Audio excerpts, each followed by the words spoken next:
আসসালামু আলাইকুম রহমতুল্লাহ। গত কয়েকদিন আগে মিজানুর রহমান আজারি হুজুর যশোর একটা মাহফিলে বলেছিল, এই যে দেখেন, স্বাধীনতার পর থেকে শুধু শাসকের হাত বদল হয়েছে, আমরা কিছু পাই নাই। ঠিক কিনা বলেন?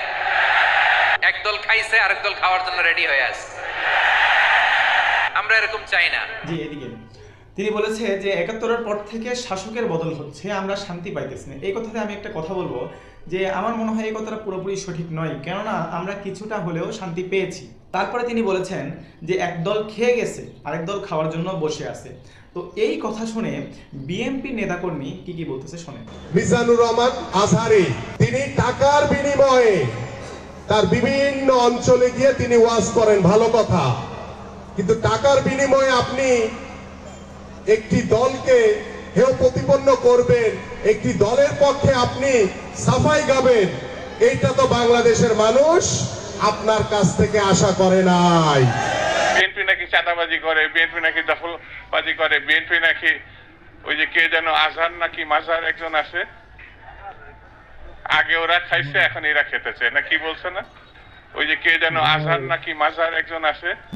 আমরা একটি বৃহৎ অন্য রাজনৈতিক দলের নেতার মুখে শুনলাম যে এক দল খেয়ে গিয়েছে, আরেক দল খাওয়ার জন্য নাকি বসে রয়েছে।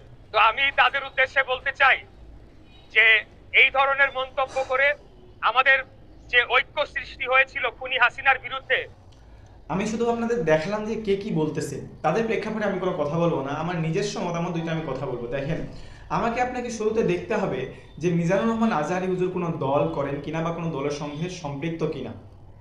আমরা সবাই জানি যে তিনি কোনো দল করেন না, তিনি এটা অ্যানাউন্সও করেন নাই, বা তিনি রাজনৈতিক কোনো পলিটিক্স এর সাথে সম্পৃক্ত নাই, সেটা সম্পর্কে আমরা জানি। তাহলে একজন নাগরিকের মত প্রকাশের অধিকার থাকবে।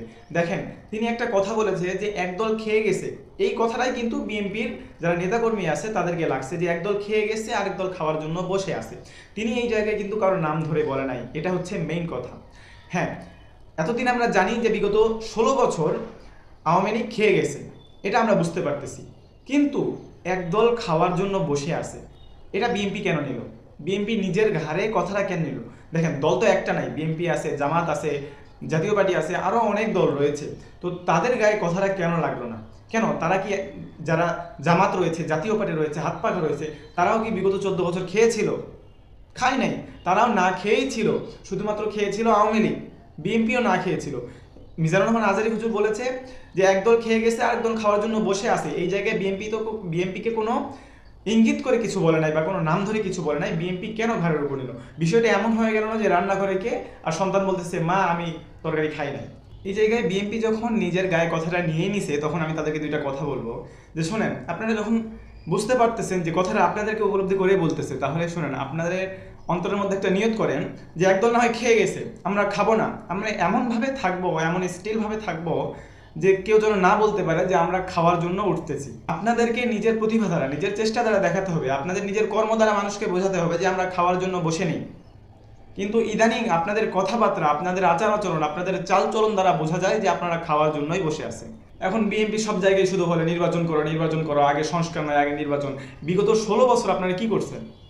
আপনারা একটা চুল ছিঁড়তে পারেন নাই। যখন ছাত্ররা আন্দোলন শুরু করলো, আপনারা বলতেছেন পুরো ক্রেডিট আপনাদের।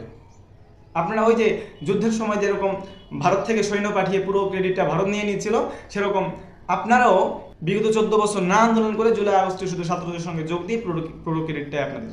যাই হোক, এই বিষয়ে আপনার মতামত অবশ্যই কমেন্টে বলে যাবেন। এবং আরেকটা কথা বিএনপি ভাইদের বলতে চাই, দেখেন যে প্রত্যেকটা মানুষের মত প্রকাশ করা কিন্তু একটা অধিকার। প্রত্যেকটা মানুষ ক্ষিপ্ত আছে বর্তমান। আগে একটা দল খেয়ে গেছে, আমরা কিছু করতে পারি নাই, প্রত্যেকটা মানুষই ক্ষিপ্ত আছে। তো আপনাদেরকে এটাকে দেখাই দিতে হবে। আপনারা চাইতেছেন যে আমরা যেন সেই পর্যায়ে যাই, আমরা যেন ক্ষমতায় যাই। জানি না নির্বাচনের মাধ্যমে কি হবে, আপনাদেরকে এটা দেখাতে হবে, আপনাদেরকে দেখাতে হবে, মানুষকে বোঝাতে হবে, আপনার কর্মের দ্বারা ফলাফল এটা হতে হবে যে আমরা কোনো খাওয়ার জন্য মাঠে আসি নাই। তো বিদায় নিচ্ছি, এই পর্যন্ত। দোয়া করবেন এবং আপনার মতামত কমেন্টে বলে যাবেন। আসসালামু আলাইকুম।